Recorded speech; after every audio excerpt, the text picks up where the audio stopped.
नमस्कार बच्चों, हम हाजिर हैं ऐसे चैप्टर को लेकर जिससे बिहार बोर्ड में हर साल प्रश्न पूछा जाता है। चाहे ऑब्जेक्टिव हो, चाहे सब्जेक्टिव हो, या व्याख्या हो, चाहे अर्थ हो, कहीं से या व्याकरण, एकदम हर हाल में क्वेश्चन बनता है। जी हाँ दोस्तों, चैप्टर का नाम है प्रेम आईनी श्री राधिका और इसके लेखक है रसखान। इसमें 2 पद है और दोनों पद बहुत महत्वपूर्ण है। सब्जेक्टिव भी और साथ में ऑब्जेक्टिव क्वेश्चन भी करेंगे जो परीक्षा के दृष्टिकोण से बहुत महत्वपूर्ण है। व्याख्या भी देखेंगे। तो चलिए वीडियो को शुरू करते हैं। कविता के साथ पहला क्वेश्चन है। प्रश्न 1 है कि कवि ने माली और मालिन किन्हें और क्यों कहा। याद रखिएगा, ये क्वेश्चन 4 से 5 बार पूछ चुका है, तो बहुत महत्वपूर्ण हो जाता है कि कवि ने माली और मालिन किन्हें कहा और क्यों कहा।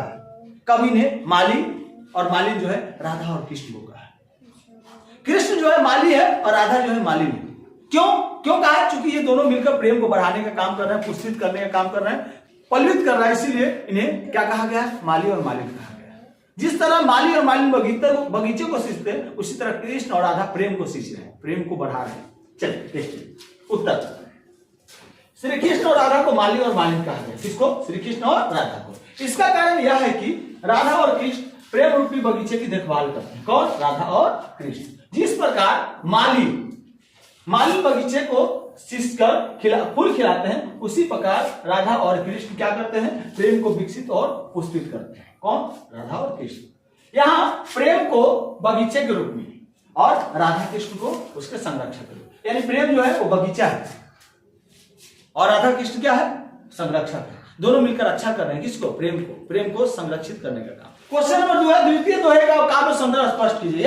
याद रखिएगा, द्वितीय दोहे का काव्य संदर्भ स्पष्ट करना है। द्वितीय दोहा क्या है? करील के कुंजन ऊपर वार। इस चैप्टर में 2 दोहे, पहला प्रेम आईनी श्री राधिका, दूसरा करील के कुंजन ऊपर वार। तो चलिए दूसरे में कहता, तो इसमें दूसरे दोहे में कृष्ण की सुंदरता का वर्णन किया गया है और इतना सुंदर मनमोहक कृष्ण का रूप दिखाया गया है जिसके कारण कवि उनकी ओर आकृष्ट हो गए हैं, उनका मन उनके बस में चला गया है और ये अपने आप को भूल गए हैं। अब सिर्फ इनको शब्द कृष्ण कृष्ण नजर आ रहा है। चलिए शुरू करते हैं। कवि ने कृष्ण की सुंदरता का अत्यंत मनोहारी चित्रण किया है। क्या कहते हैं? कृष्ण की सुंदर छवि को देखकर उनकी आंखें अब अपने बस में नहीं है। किनका? रसखान का आंखें अपने बस में नहीं है, रसखान के बस में नहीं है, वो कृष्ण के पास चला गया। कृष्ण की छवि इतनी आकर्षक है कि उनकी दृष्टि उस पर स्थिर हो जाती है। किस पर स्थिर हो जाती है? कृष्ण पर जाती है। किनकी दृष्टि? रसखान की दृष्टि। चलिए आगे बढ़ते हैं। काव्य संदर्भ। चलिए आगे हम लोग देखते हैं काव्य संदर्भ। काव्य संदर्भ में क्या कहते हैं? श्री कृष्ण की सुंदरता का सजीव चित्रण किया गया। किसमें? इस पाठ में। द्वितीय दोहे में कृष्ण की सुंदरता का सजीव चित्रण, ऐसा लग रहा है वो आंखों देखिए हाल बता। उपमा और रूपक अलंकार का प्रयोग किया गया है और ये दोनों अलंकार भी हम लोग इस चैनल पर पढ़ेंगे, इसलिए चैनल को सब्सक्राइब कर लीजिए। पूरे 10th का एक भी टॉपिक आपका नहीं छूटेगा, सब कराएंगे इमोशन, ये इमोशन की गारंटी है और हिंदी में 100 में 100 लाना है। ठीक है, तैयार है ना? चलिए आगे। भाषा सरल, मधुर और भावपूर्ण है। भाषा कैसा है? कवि का भाषा सरल है, मधुर और भावपूर्ण है। भक्ति और प्रेम भावना का सुंदर समन्वय है। किसमें? इस द्वितीय दोहे में। किसका? भक्ति और प्रेम की भावना। चलिए स्क्रीनशॉट लेना चाहे तो ले लीजिए, हम लोग आगे बढ़ते हैं। अगला है कृष्ण को चोर क्यों कहा गया है? कवि का अभिप्राय स्पष्ट कीजिए। याद रखिएगा, कृष्ण को चोर क्यों कहा गया और इस पर अधिकतर बच्चे गलती कर देते हैं। ये बोर्ड में कई बार 4-5 बार पूछ चुका है कि कृष्ण को चोर क्यों कहा गया। बच्चे क्या आंसर लिखते हैं? बच्चे आंसर लिखते हैं कि कृष्ण को चोर इसलिए कहा गया तो दही चुरा कर खाते हैं, माखन चुरा कर खाते हैं और इसलिए कृष्ण को चोर कहा गया। ऐसा नहीं है, ये गलत आंसर है। क्या है? देखिए, हम लोग कविता के आधार पर देंगे। कवि रसखान कृष्ण को इसलिए चोर कहा है कि उन्होंने क्या किया कि उनके जो मन है उसको चुरा लिया है। किसके मन को? रसखान के मन को। अब रसखान का मन उसके बस में नहीं, वो कृष्ण पर चला गया। रसखान को लग रहा है कि मेरा मन तो कृष्ण के पास और इसीलिए वो चोर है। सही आंसर ये होगा। चलिए आंसर देखते हैं। कवि ने कृष्ण को चोर इसलिए कहा है क्योंकि उन्होंने कवि का मन चुरा लिया है।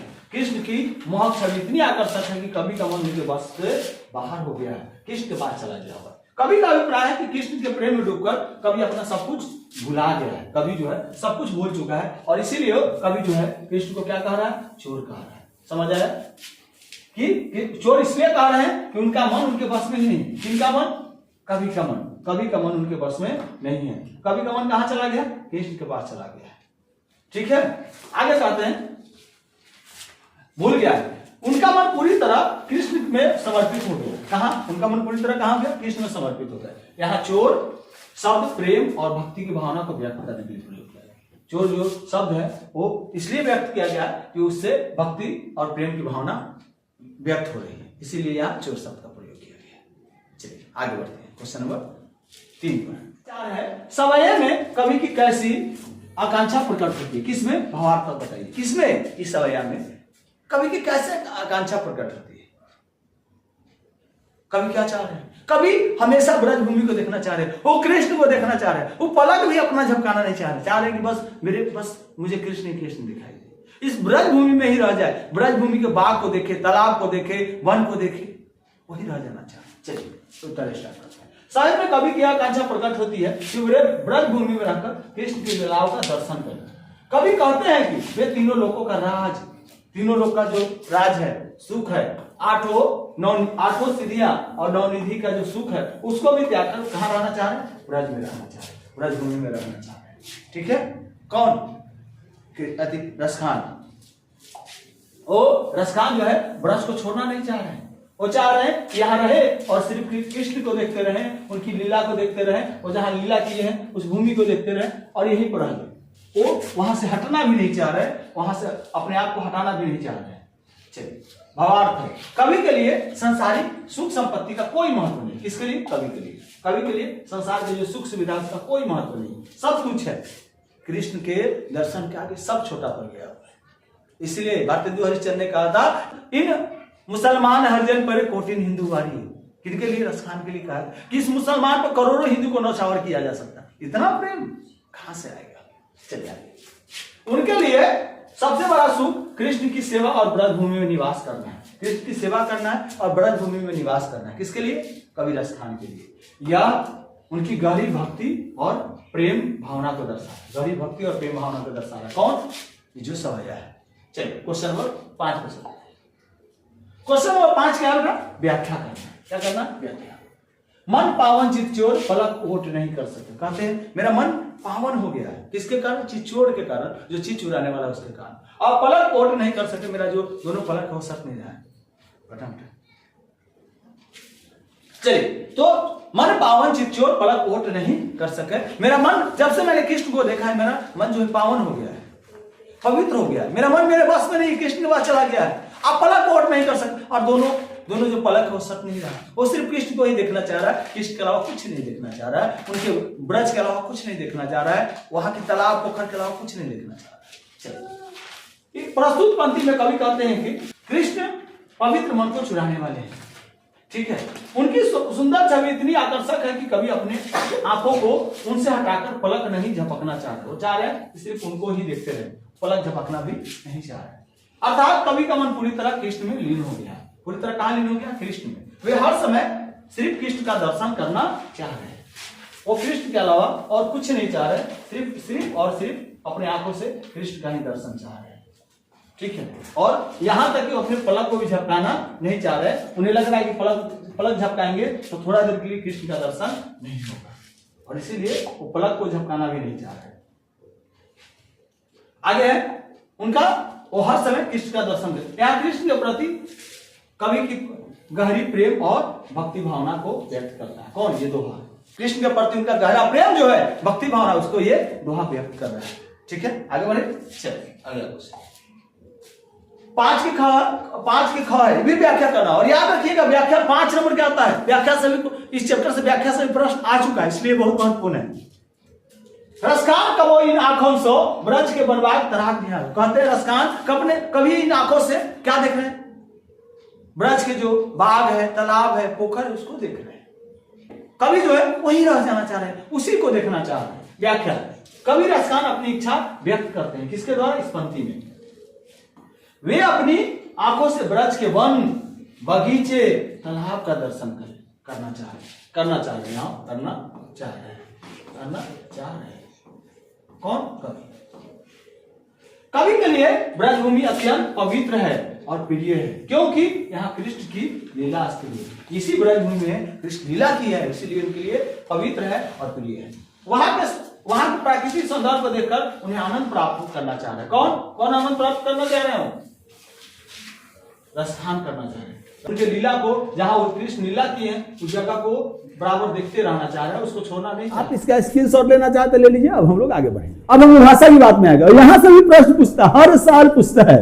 व्याकरण से भी अच्छी था। व्याकरण 50% रहता है, 50% ऑब्जेक्टिव बुक से और 50% व्याकरण में। कभी कभी तो क्वेश्चन में ही पूछ देता है, यानी सब्जेक्टिव में पूछ देता है। चलिए क्वेश्चन है, समास विग्रह करे। पहला क्या है? प्रेम एडी यानी प्रेम की खान, प्रेम वचन यानी प्रेम का वचन, नंद नंद यानी नंद का पुत्र, प्रेम वाटिका यानी प्रेम की वाटिका, माली मालिन यानी माली और मालिन, चित चोर यानी चित को चुराने वाला। चलिए स्क्रीनशॉट आप लेना चाहें तो ले लीजिएगा। अब हम लोग आगे बढ़ेंगे। इसी में आगे है मन मानिक यानी मन रूपी मणि, नौ निधि यानी नौ निधियों का समूह, अष्ट सिद्धि यानी 8 सिद्धियों का समूह, वन बाग वन और बाग, तिहुपुर मतलब तीनों लोग। तो ये क्या था? समास विग्रह। अब क्वेश्चन नंबर 2 में चलते हैं। 2 क्या है? क्वेश्चन नंबर 2 है बेटा, 2 क्वेश्चन है, पर्यायवाची शब्द बताना है। क्या बताना है आपको? पर्यायवाची शब्द। और पर्यायवाची शब्द से भी हर साल क्वेश्चन बनता है, इसलिए इसको भी बड़े ध्यान से देखना है। पहला है राधिका। राधिका का क्या हो जाएगा? राधा हो जाएगा, राधे हो जाएगा, वृष भानुजा हो जाएगा। नंद नंद का क्या हो जाएगा? यानी नंद का नंदन यानी कृष्ण हो जाएगा, कान्हा हो जाएगा, गोपाल हो जाएगा। नेत्र का क्या हो जाएगा? आंख हो जाएगा, नयन हो जाएगा, लोचन हो जाएगा। सर का क्या होगा? सर का बाण हो जाएगा, तीर हो जाएगा, सर हो जाएगा। आंख का क्या होगा? आंख का नयन हो जाएगा, नेत्र हो जाएगा, लोचन हो जाएगा। कुंज का क्या होगा? उपवन होगा, बगीचा होगा, वन होगा। और कौलभौत का क्या होगा? जी हाँ, इंद्र होगा, देवराज होगा और सुरपति होगा। चलिए आगे बढ़े। अब हम लोग क्वेश्चन नंबर 3 में चल रहे हैं। और 3 हमारा क्वेश्चन क्या है? इसमें बताना है आपको कि भैया ये जो पद है वो इसका मूल यानी इस कविता से क्रियाओं का चयन करके उनके मूल रूप को लिखना है कि ये क्रिया है और उसका मूल रूप क्या होगा, जो शब्द प्रयोग होगा इसका मूल रूप क्या होगा। तो चलिए देखते हैं। पहला है लखी। लखी मतलब देखना, क्रिया हो गया लखी और शब्द हो गया। लखी का क्या हो गया? देखना हो गया। लग्यो मतलब लगना हो गया। करी मतलब करना हो गया। निहारो मतलब निहारना हो गया। वारो मतलब वारना हो गया। और तजी मतलब त्यागना हो गया। चलिए आगे बढ़ते हैं। तजी मतलब त्यागना, तजी मतलब त्यागना हो गया। और चराई मतलब चराना हो गया। ये सब शब्द है और इसका क्रिया, इन क्रियाओं का मूल रूप पूछ लेता है आपसे, तो इसको भी ध्यान में रखना है। अब चलिए क्वेश्चन आगे बढ़ते हैं, अगला क्वेश्चन देखते हैं। अगला क्वेश्चन है, अब हमारा जो क्वेश्चन है वो ऑब्जेक्टिव से क्वेश्चन है, यानी हर साल ऑब्जेक्टिव से महत्वपूर्ण क्वेश्चन पूछता है और ये हर साल पूछता है। और ऐसा ऑब्जेक्टिव है कि इससे क्वेश्चन बनेगा ही बनेगा। इसमें पिछले साल पूछे गए प्रश्न भी है, आगे आने वाले प्रश्न है, और साथ ही जो आपके कविता को पूरा तरह कवर कर लिया गया है, या इससे बाहर कहीं क्वेश्चन नहीं बनेगा, ये अमोसर की गारंटी है। चलिए आगे। पहला हमारा क्वेश्चन है, रसखान का वास्तविक नाम क्या था? आपके सामने 4 ऑप्शन है, सैयद इब्राहिम, सैयद अहमद, अब्दुल रहीम और मोहम्मद अली। बताइए सही आंसर क्या होगा?